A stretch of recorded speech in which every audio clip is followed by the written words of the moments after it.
எடுத்துக்கொள்ளுங்கள். லூக்காவின் புத்தகம் 1வது அதிகாரம் 17வது வசனம். Luke chapter 1 verse 17. லூக்காவின் புத்தகம் 1:17. Luke chapter 1 verse 17. இவ்விதமாய் குறிப்பாய் இந்த வார்த்தை சொல்லுகிறது, பிதாக்களுடைய இருதயங்களை பிள்ளைகளிடத்திலே அவர் தாமே உருவாக்குகிற தேவனாய் இருக்கிறார்.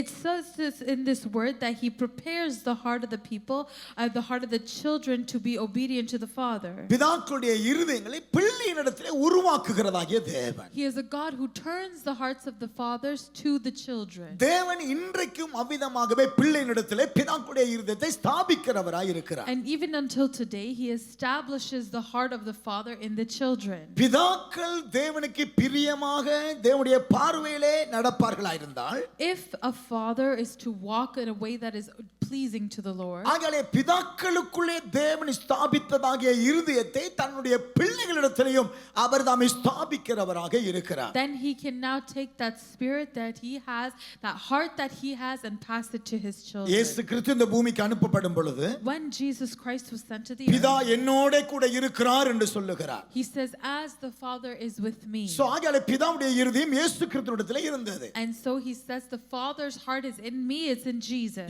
யோவான் இயேசுவை பார்த்து அவ்விதமாக ஒரு பெருமையான எண்ணத்தை கொடுக்கிறான். and John looks to the Lord and he gives a ஒரு பெருமையான ஒரு ஃப்ரைட் ஹார்ட் கொடுக்க he tries to give a prideful heart to him. நான் உம்மாலே ஞானஸ்நானம் பெற்றுக்கொள்ளத்தக்கதா இருக்கும் பொழுது, oh I am not worthy to give you baptism. நீர் என்னிடத்திலே வரலாமா என்று சொல்லி இயேசுவுக்குள்ளே ஒரு பெருமையை உண்டாக்க பார்க்கிறார். and he tries to invoke pride in Jesus to say I'm not worthy. ஆனா இயேசு கிறிஸ்து சொல்லும்போது சொல்லுகிறார், but Jesus said, நோ, இவ்விதமாய் நாம் பிதாவுடைய நீதியை எல்லாவற்றையும் நிறைவேற்றுவது நமக்கு ஏதுவாய் இருக்கிறது. but this is necessary. No, this is necessary that we would fulfill all things according to the Father. ஆகையாலே பிதாவுடைய இருதயம் இயேசுவுக்குள்ளே இருந்தது போல, so as the Father's heart was in Jesus, நமக்குள்ளே இயேசுவுடைய இருதயம் இருக்கிறது. you and I have to have the heart of Jesus. அவ்விதமாகவே நாம் நம்முடைய பிள்ளைகளை நம்முடைய இருதயத்தை போன்ற இருதயம் உள்ளவர்களாய் மாற்ற இங்கே ஆண்டவர் சொல்லுகிறார், இதோ பிதாக்களுடைய இருதயங்களை பிள்ளைகளிடத்திலே நான் ஸ்தாபிக்கிற தேவனாய் இருக்கிறேன். and so we would pass that heart on to our children. The Bible writes and says he is the God who turns the hearts of the fathers to the children. யோசுவாவின் புத்தகத்திலே 14வது அதிகாரத்துக்கு கடந்து போனால், in the book of Joshua chapter 14, 12, 13, 14 வசனங்களிலே starting from verse 12, காலேப்பை குறித்து சொல்லப்படுகிறது. it says about a man named Caleb. இந்த Caleb 40 வயதாய் உடையவனாய் இருக்கும் பொழுது, and when he was 40 years old, அவன் எல்லா இஸ்ரவேலருக்குள்ளேயும் தேவனுடைய ஆவியை பெற்று தேவனுக்கு பயந்து தேவனாலே உத்தமனாய் நடந்தவன் இவன். he was somebody who received the Holy Spirit's anointing on him, and he walked uprightly in front of all the other Israelites. இப்படியாக இஸ்ரவேலுக்குள்ள உத்தமனாய் நடந்ததாகிய காலேப்பை பார்த்து தேவன் சொல்லுகிறார், இதோ அரணிப்பான மலை உள்ளதாகிய தேசத்தை காதேஸ் பர்னேயாவிலே இருக்கிறதாகிய உனக்கு நான் சொல்லுகிறேன், நீ கெப்ரோன் என்கிறதாகிய மலையின் தேசங்களை சுதந்தரித்துக் கொள்ளுவாய். and so now the Lord looks to this man named Caleb and he says to him that Hebron belongs to Caleb and that he will give it because he followed the Lord God of Israel. So இப்போது அதிலிருந்து 40 வருஷம் போய் ஆயிடுச்சு. and so 40 years have passed from that time. இப்போது கெப்ரோன் அவனுக்கு முன்பாக இருக்கிறது. and Hebron is in front of him. இப்பொழுது கெப்ரோனை பார்த்ததாகிய காலேப் யோசுவாவிடத்திலே வந்து சொல்லுகிறார். and now Caleb, who know Joshua and who's seen Hebron, goes to Joshua and says, கர்த்தர் எனக்கு அந்த தேசத்தை தருவார் என்று சொன்னதை நீர் கேட்டீரே.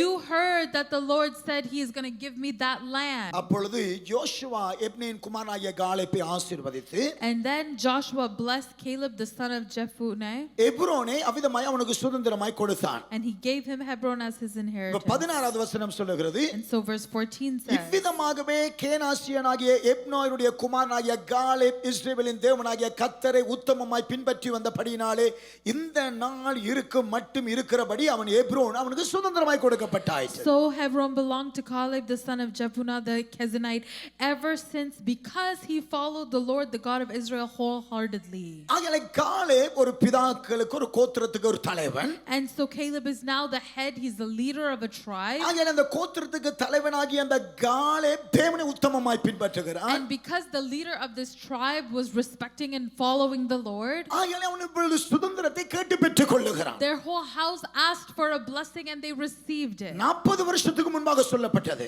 what was said 40 years ago. இப்ப 80 வயதாயிற்று. He's 80 now. ஆனாலும் தேவனால சொன்னதை நான் சுதந்தரிப்பேன். But he has this faith, I will receive what the Lord இப்ப has. சொல்லப்படுது பிதாக்களுடைய இருதயம் பிள்ளைகளிடத்தில் ஸ்தாபிக்கப்படும். And now it says that the father's heart is established in the காலேப்புடைய children. இருதயம் எப்படிப்பட்டது? What kind of heart did God தேவனுடைய Caleb have? வாக்குத்தத்தத்தின் மேல் சிந்தை உள்ளது. That he has தேவனுடைய thoughts on the promises of God. அவனுடைய எல்லா ஃபோக்கஸும் on the promise of God இல்லையா?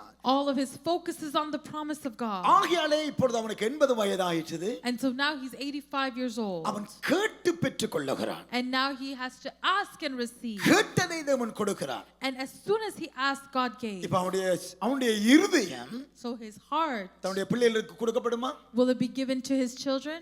இவ்விதமா யோசுவாவின் புத்தகத்துக்கு 15வது அதிகாரத்துக்கு வாருங்கள். If you come to the book of Joshua chapter 15, 17 18 19 போய் பாருங்கள்.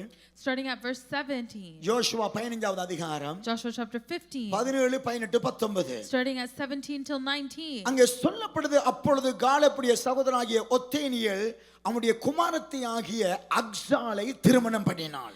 Othniel, the son of Kenaz, Caleb's brother, took it, and so he gave his daughter Aksha to him in marriage. So ஒத்தேனியேல் இப்பொழுது அக்சாலை திருமணம் ஆகிவிட்டான். And so Othniel goes and he marries Aksha. இப்ப திருமணமாகி இப்பொழுது Caleb அவனுடைய சகோதரர்கள் எல்லாரும் நின்று அக்சாலை ஆசீர்வதிக்கிறார்கள். And so now after the wedding, all the family has got together and they're blessing Aksha.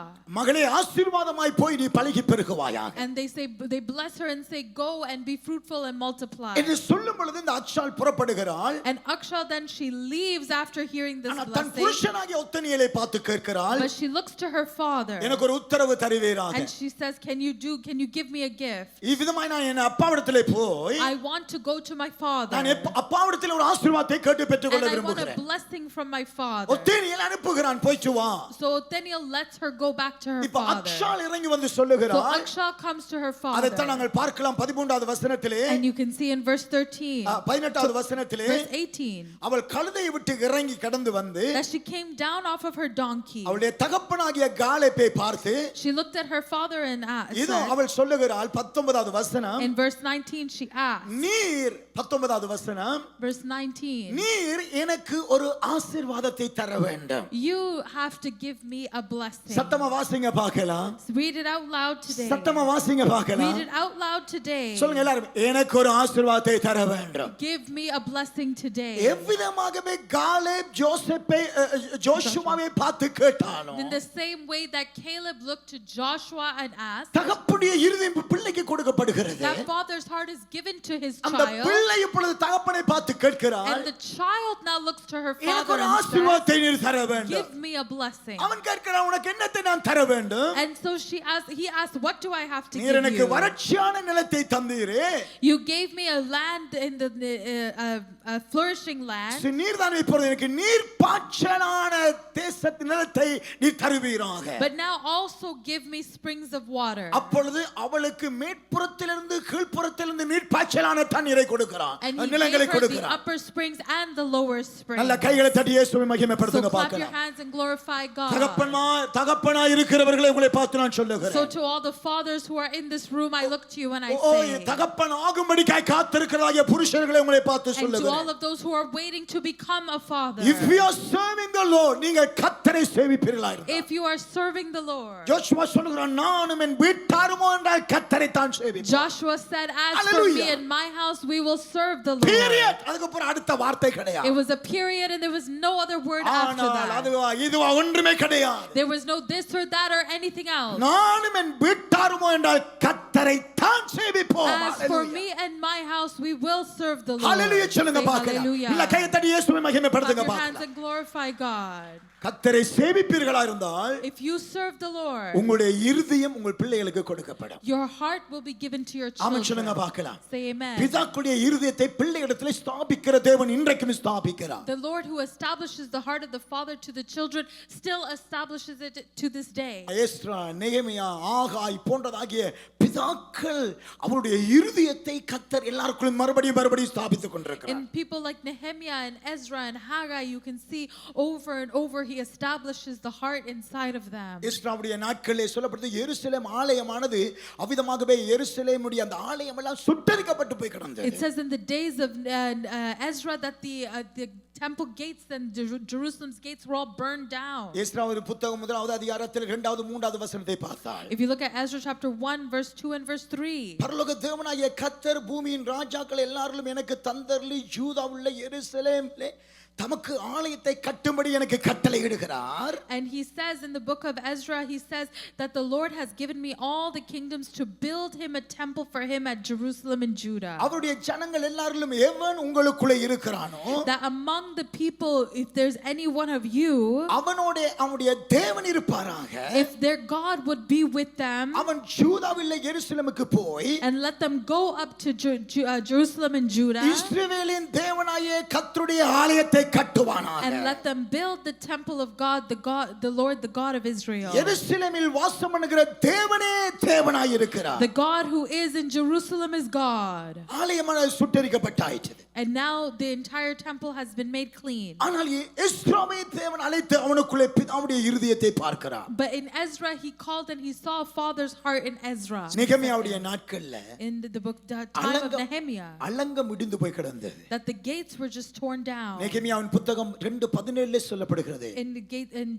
Nehemiah chapter 2 verse 17, இடிந்து போய் கிடந்ததாகிய அந்த அலங்கத்தை கட்டுவோம் வருவீர்களாக என்று சொல்லி அழைக்கிறார். that Jerusalem and its gates were in ruins. Come, let's go rebuild the wall. அலங்கம் பாதுகாப்பை காண்பிக்கிறது. And the wall represents இந்த உலகத்திலே protection. பாதுகாப்பு எல்லாம் இல்லாமல் போகிறது. In this world there's no protection for people. பெற்றோர் பிள்ளைகளை பாதுகாக்க முடியாத சூழ்நிலைகள் வருகிறது. There are times and situations that arise where fathers cannot protect their பாடசாலையிலே children. போகிற பிள்ளைகளுக்கு எல்லா அநியாயங்களும் கற்றுக் கொடுக்கப்படுகிறது. When the children are going to school, all evil is being taught to their இன்னைக்கு children. உலகத்தில் இருக்கிற துன்மார்க்கர்கள் வந்து டெலிபோனுக்கு கூடாக பிள்ளைகளுக்கு தவறானவைகளை கற்றுக் கொடுக்கிறார்கள். And through telephones and through technology, people are teaching children very wrong and inappropriate things. பாவம் வீட்டுக்குள்ளே தொலைபேசிகளுக்கு கூடாக மலிந்து போய் கிடக்கிறது. Through the phone, there's so much sin that easily, quickly comes inside the house. பாதுகாப்பு கிடையாது இந்த உலகத்தில். There's no protection.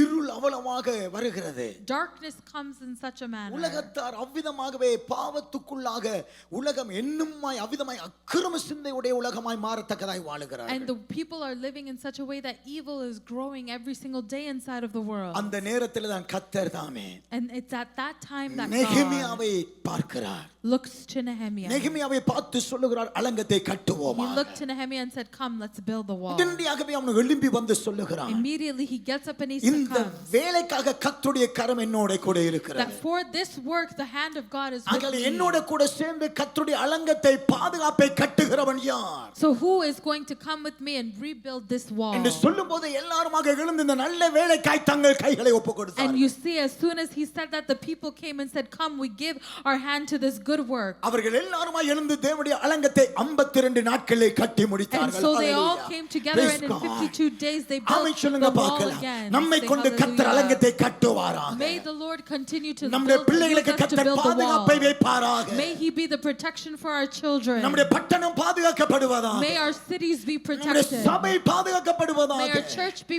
நம்முடைய protected. மக்கள் May our பாதுகாக்கப்படுவார்களாக. people be protected. ஹalleluya சொல்லுங்க Say பார்க்கலாம். hallelujah. மனுஷனுடைய பிதாக்களுடைய இருதயம் பாதுகாப்பாய் இருக்குமா If இருந்தால், the hearts of the fathers are உள்ளே protected, உலகம் வர முடியாதபடிக்கு நாம் அலங்கத்தை கட்டுவோமா இருந்தால், then if we are to build a wall that stops the enemy from பிதாக்களுடைய coming in, இருதயத்தை கர்த்தர் பிள்ளைகளுக்கு கொடுக்க வல்லவராய் then the இருக்கிறார். heart of the father hallelujah goes to சொல்லுங்க the பார்க்கலாம். child. நல்ல கையை தட்டி தேவனை Hallelujah. மகிமைப்படுத்துங்க Clap your hands to பார்க்கலாம். glorify God. ஆகாயின் புத்தகம் முதலாவது அதிகாரம் 4வது வசனம் In சொல்லுகிறது. the book of Haggai chapter 1 and verse 4. ஆகாய் முதலாவது அதிகாரம் 4வது வசனத்திலே, Haggai chapter 1 verse 4. நீங்கள் உங்களுக்கென்று அலங்கரிக்கப்பட்டதாகிய வீடுகளிலே குடியிருப்பதற்கு இது ஏற்ற காலமா? That this is the time and this is the place that you should be in your home. ஆலயம் பாழாய் கிடக்கிறது. Because the temple is destroyed. ஆலயம் பாழாய் கிடக்கிறது. The temple is empty. அதே மாதிரி 2வது அதிகாரம் 9வது வசனத்திலே கர்த்தர் சொல்லுகிறார், And in that same book in the chapter 2 verse 9. இந்த பிந்தின ஆலயத்துடைய மகிமை முந்தின ஆலயத்துடைய மகிமையை விட பெரிதாக இருக்க That the போகிறது. glory of the latter day will be greater than the former. ஆமென் சொல்லுங்க பார்க்கலாம். Amen. இன்றைக்கு மனுஷர்கள் தேவனுடைய ஆராதனை, வேத படிப்புகள், உபவாசம், ஜெபங்கள் இவைகளை எல்லாவற்றையும் மேன்மையாய் வையாமல், without prioritizing and putting things like Bible study and fasting and prayer and Sunday services as number one. மனுஷனுடைய வாழ்க்கை எங்க இருக்கிறது? Where are the people's lives? பாட்டி Partying, கொண்டாட்டம், partying, celebrating, வீடு, their house, வேலை, their job, car, their car. இதுல தான் மனுஷனுடைய சிந்தையெல்லாம் இருக்கு. This is where all of their thoughts are. ஆகவே மனுஷர்கள் தேவனுடைய ஆலயத்துக்கு இடம் கொடுப்பதை பார்க்கலாம். So people, instead of giving more room in their life for the temple of God, that means நம்முடைய இருதயத்துக்கு அதிக நேரம் கொடுத்து ஆத்துமா வாழ்வது போல எல்லாவற்றிலும் வாழ்ந்து சுகமாய் பாதுகாப்பாய் விடுதலையாய் இருக்கத்தக்கதாய் கர்த்தரை தேடுவதை மனுஷர்கள் விட்டுவிட்டு, people are leaving, just as the scripture says, let your life, let you prosper as your soul prospers, and instead of putting in investment for the things that cause the soul to prosper, அழிந்து போறதுக்கு மனுஷர்கள் முதலிடம் கொடுத்து they கொண்டிருக்கிறார்கள். keep prioritizing things that lead to destruction. பிதாக்களுடைய இருதயம் எப்படிப்பட்டது? And this is how was the heart of our forefathers. குடும்பமாய் சேர்ந்து தேவனை தேடாமல் உலகத்தை தேடுகிறார்களா? Are they going and they seeking God for worldly seeking the world for worldly things, or are they seeking God? அவ்விதமாய் தேடுவார்களா இருந்தால், And if that's how they seek, அவர்கள் தாமே மகிமையை பார்க்க முடியாதவர்களாய் மாறுவார்கள். they'll become people who can never see the glory of God. ஆகவே பிதாக்களுடைய இருதயம் சரிப்படுத்தப்படுவதாக, So let the heart of the fathers be corrected. பிதாக்கள் சரியாய் சிந்திப்பீர்களாக. Fathers, think right. நீங்கள் எப்படி சிந்திக்கிறீர்களோ, How do you think? நீங்கள் எப்படி எதிர்பார்க்கிறீர்களோ, And how you நீங்கள் expect? எப்படி செய்கிறீர்களோ, And how you do? அதைத்தான் நான் உங்கள் பிள்ளைகளுக்கு கொடுக்க போகிறேன். That's what I give to your hallelujah children. சொல்லுங்க Say பார்க்கலாம். hallelujah. பிள்ளைகளுடைய தகப்பன்மாருடைய இதயத்தை, பிதாக்களுடைய இதயத்தை பிள்ளைகளிடத்தில் ஸ்தாபிக்கிற தேவன் இந்த நாட்களில் நமத்திலே உலாவிக் கொண்டிருக்கிறார். The heart of God who comes to establish the people and establish the father's heart in the children, that's the God who's with us.